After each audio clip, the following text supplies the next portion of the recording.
নমস্কার বন্ধুরা, আবারও একটি নতুন স্ন্যাক্সের রেসিপি নিয়ে এসেছি, যেটা আপনারা বাড়িতে খুব সহজেই বানিয়ে নিতে পারবেন।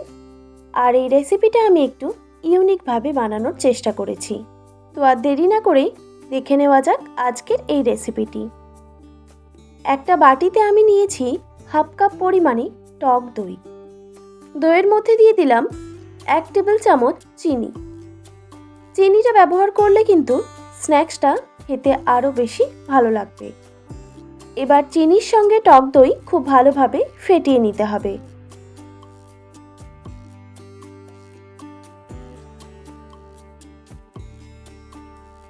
প্রায় 1 থেকে 1.5 মিনিট টাইম নিয়ে আমি দইটা খুব ভালোভাবে ফেটিয়ে নিয়েছি, আর চিনিটাও একদম ভালোভাবে মিশে গেছে দইয়ের সঙ্গে। এরপর দিয়ে দিলাম 1 টিস্পুন বেকিং পাউডার, আর দিয়ে দিলাম হাফ টিস্পুন বেকিং সোডা। এবার বেকিং পাউডার আর বেকিং সোডা খুব ভালোভাবে দইয়ের সঙ্গে মিশিয়ে নিতে হবে।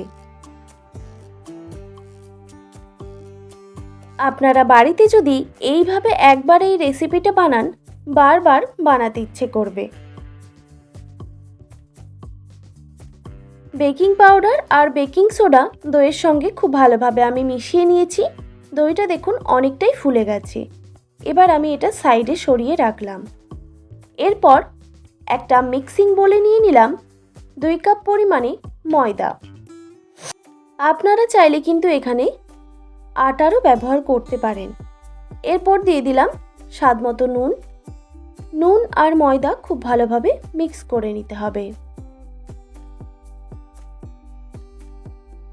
ময়দা আর নুন খুব ভালোভাবে মিক্স করা হয়ে গেলে দইয়ের যে মিশ্রণটা আমি বানিয়ে রেখেছিলাম সেটা এখানে একটু একটু করে অ্যাড করতে হবে।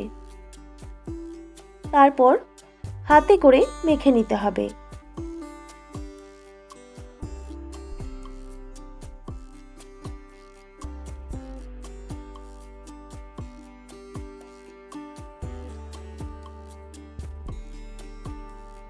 পুরো দইটা দেওয়ার পরও আমার ডোটা কিন্তু অনেকটাই শক্ত, সেই জন্য আবারও সামান্য পরিমাণে জল দিয়ে এবার একটা সফট ডো আমি বানিয়ে নিয়েছি। আপনারা হয়তো দেখেই বুঝতে পারছেন ময়দার ডোটা ঠিক কীরকম হয়েছে, মানে খুব বেশি শক্তও না আর খুব নরমও না।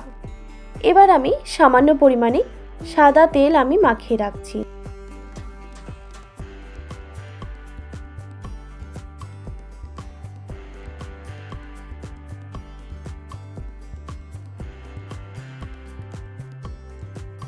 এবার এটাকে আমি রেস্টে রেখে দেব প্রায় 1 থেকে 2 ঘন্টা মতো। তবে আপনাদের হাতে যদি সময় খুবই কম থাকে তাহলে সেক্ষেত্রে আপনারা 1 ঘন্টার মতো রেস্টে রেখে দেবেন। এরপর আমি পুরটা রেডি করে নেব। সেই জন্য কড়াইতে আমি 1 টেবিল চামচ সরষের তেল অ্যাড করলাম। তেলটা গরম হয়ে গেলেই 1 টিস্পুন গোটা জিরে, আর দিয়ে দিলাম গ্রেট করে রাখা আদা 1 টেবিল চামচ, আর ঝালের জন্য কয়েকটা কাঁচা লঙ্কা কুচি। এরপর আদা আর কাঁচা লঙ্কা একটু ভাজা হয়ে গেলেই দিয়ে দিলাম সেদ্ধ করে রাখা আলু। আমি এখানে হাতে করে ম্যাশ করে দিয়ে দিচ্ছি। এরপর দিয়ে দিলাম স্বাদমতো নুন, আর দিয়ে দিলাম হাফ টিস্পুন হলুদের গুঁড়ো, 1 টিস্পুন ঝাল লঙ্কার গুঁড়ো, আর দিয়ে দিলাম 1 টিস্পুন ধনে গুঁড়ো, 1 টিস্পুন জিরে গুঁড়ো। এবার সব মশলাটাকে আলুর সঙ্গে খুব ভালোভাবে ভেজে নিতে হবে।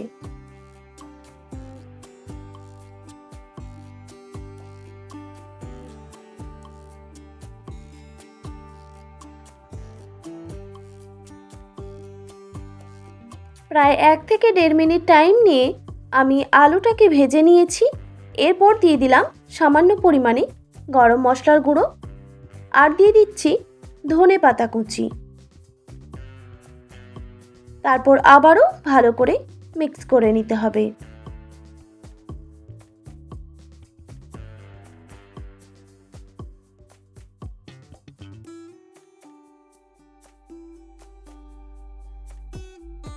আমাদের আলুর পুর কিন্তু একদম রেডি। এবার এটাকে একটা প্লেটে আমি নামিয়ে ঠান্ডা করে নেব।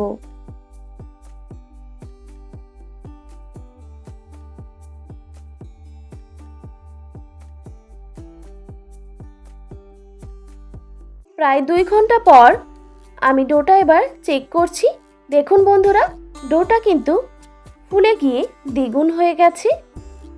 এবার আমি একটু এইভাবে হাতে করে আবারও একবার মেখে নেব, তাহলে নাস্তাগুলো সফট হবে।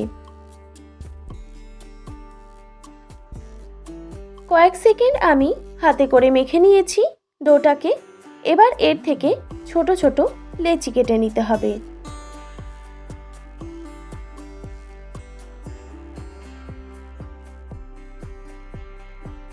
আমি এই রকম সাইজটা রাখছি, আপনারা চাইলে কিন্তু এর থেকে ছোট কিংবা বড় সাইজেও লেচি কেটে নিতে পারেন।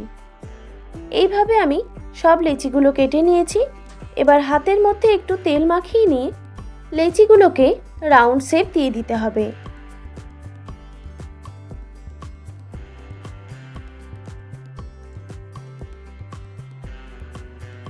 সব লেচিগুলোকেই আমি রাউন্ড শেপ দিয়ে দিয়েছি। এরপর একটা থালার মধ্যে আমি তেল মাখিয়ে নিয়েছি। এরপর একটা লেচি নিয়ে এইভাবে হাতে করে ছড়িয়ে দিতে হবে। এই রেসিপিটা কোনো রকম বেলার ঝামেলা ছাড়াই খুব সহজেই কিন্তু হয়ে যায়। দেখুন বন্ধুরা, আমি এইভাবে ছড়িয়ে নিয়েছি। এরপর কিছুটা পরিমাণ আলুর পুর দিয়ে দিলাম। এবার খুব ভালো করে মুড়ে নিতে হবে।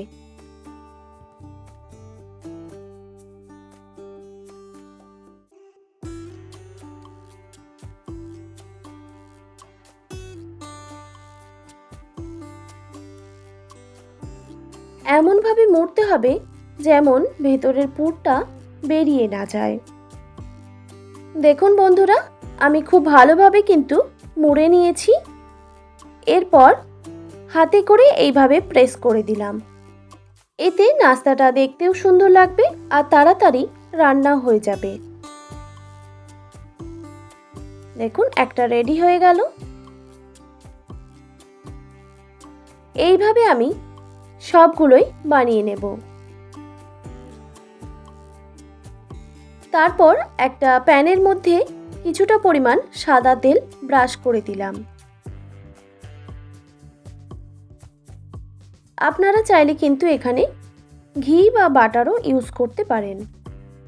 তারপর গ্যাসের ফ্লেমটা একদম লোতে রেখে এই স্ন্যাক্সগুলোকে দিয়ে দিতে হবে।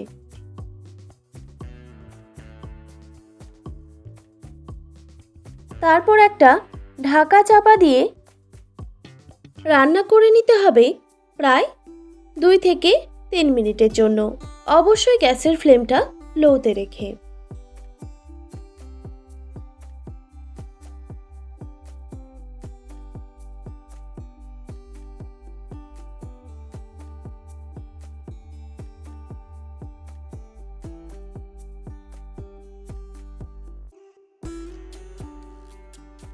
দুই মিনিট পর আমি ঢাকাটা সরিয়ে দিলাম। দেখুন বন্ধুরা, নাস্তাগুলো কিন্তু খুব সুন্দরভাবে ফুলে উঠেছে। এবার এই সাইড থেকেও কিছুটা পরিমাণ তেল ব্রাশ করে দিলাম।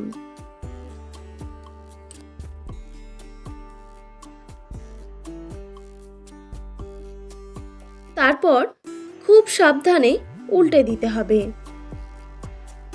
দেখুন বন্ধুরা, নাস্তার এক সাইডটা ব্রাউন কালার এসে গেছে, মানে এই দিকটা সুন্দরভাবে ভাজা হয়ে গেছে। এবার এই সাইডটাও একইভাবে ভেজে নিতে হবে। আবারও একটা ঢাকা চাপা দিয়ে রেখে দিলাম 2 মিনিটের জন্য। এই সময় গ্যাসের ফ্লেমটা হাই রাখলে কিন্তু নাস্তাগুলো পুড়ে যেতে পারে, তাই অবশ্যই গ্যাসের ফ্লেমটা লোতে রেখেই এই রেসিপিটা বানিয়ে নিতে হবে। দেখুন বন্ধুরা, 2 সাইড থেকেই খুব সুন্দরভাবে ভাজা হয়ে গেছে। এবার আমি এইগুলোকে তুলে নেব। দেখুন, দেখতে কতটা লোভনীয় হয়েছে। খুবই কম তেলেই কিন্তু এত সুন্দর একটা রেসিপি আপনাদের বানিয়ে দেখালাম। আপনাদের কেমন লাগলো অবশ্যই আমাকে কমেন্ট করে জানাতে ভুলবেন না। আর বাড়িতে অবশ্যই একবার হলেও ট্রাই করার অনুরোধ রইল। নাস্তাগুলো কিন্তু বাচ্চা থেকে বড় সবাই খুবই পছন্দ করবে। আপনারা কিন্তু এইভাবে বাচ্চাদের স্কুল টিফিনেও বানিয়ে দিতে পারেন। এবার আমি আপনাদের একটা কেটে দেখাচ্ছি ভেতর থেকেও কতটা সুন্দর হয়েছে। আশা করি আজকের রেসিপি আপনাদের ভালো লেগেছে। আর ভালো লেগে থাকলে অবশ্যই একটি like, comment, share and subscribe করে দেবেন। আর পাশে থাকা বেল আইকনটিও প্রেস করে দেবেন। তাহলে নিত্য নতুন রান্নার ভিডিওগুলি আপনাদের কাছে পৌঁছবে। আর ফেসবুক পেজ থেকে দেখে থাকলে অবশ্যই পেজটিকে ফলো করার অনুরোধ রইল। ভালো থাকবেন, সুস্থ থাকবেন। আর এতক্ষণ আমার সঙ্গে থাকার জন্য সবাইকে অনেক ধন্যবাদ।